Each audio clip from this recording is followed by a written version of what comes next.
Hey rhythm strummers, I've got a really great way to play this Beatles song. What would you think if I sang out of tune? Would you stand up and walk out on me? Lend me your ears and I'll sing you a song, and I'll try not to sing out of key. Oh, I get by with a little help from my friends. I get high with a little help from my friends. Gonna try with a little help from my friends. I can only sing about 30 seconds of that, so I'm going to save some for later.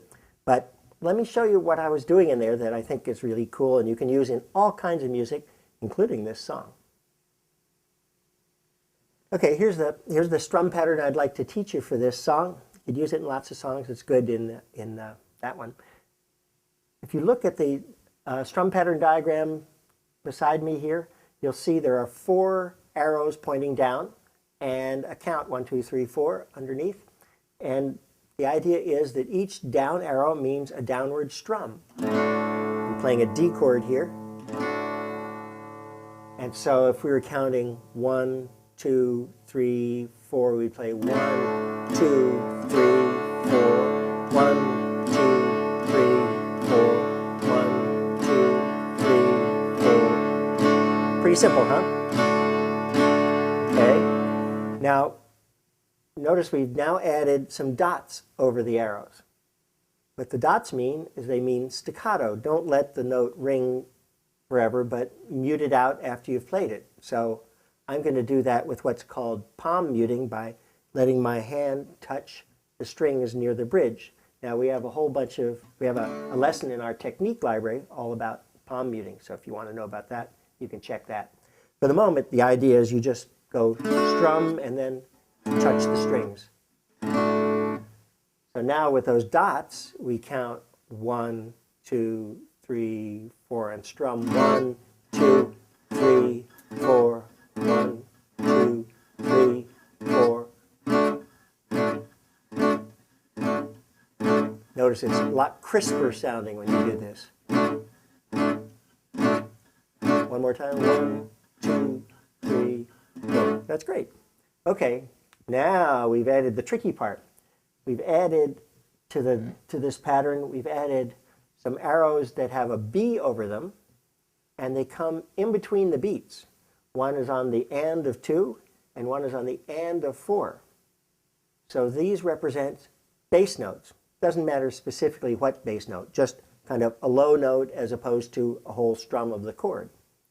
So this means we're playing strum, strum, bass strum, strum, bass strum, strum, bass strum, strum, bass strum, strum.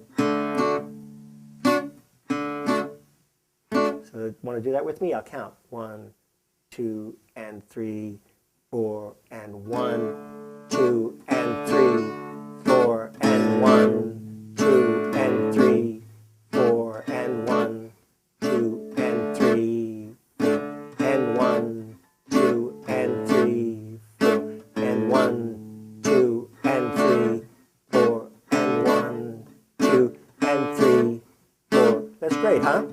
You can imagine how this might be played in any number of songs. But now, interesting thing comes about. What about chord changes? When the chords change, what bass notes do you hit? Bass notes from what chord? You can hit pretty much any of the bass notes that are in the chord, but what chord?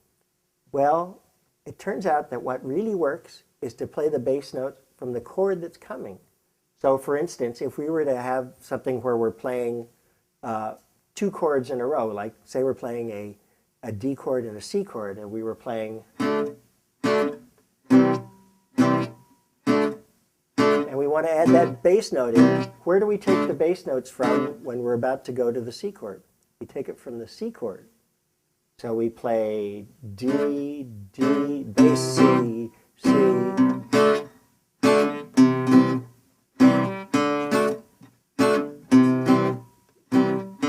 Can you see that to do this, I'm changing the chord earlier than you would otherwise.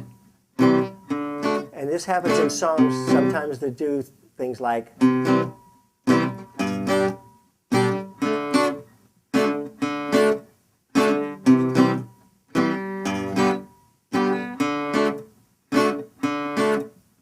So let's try that. Let's try just a little bit of the song with little help from my friends in the chorus where it says, I get high with a little help from my friends. Oh, I'm gonna try with a little help from my friends. Great. Again. Da da da da da da da da. One more time. Cool. Good job.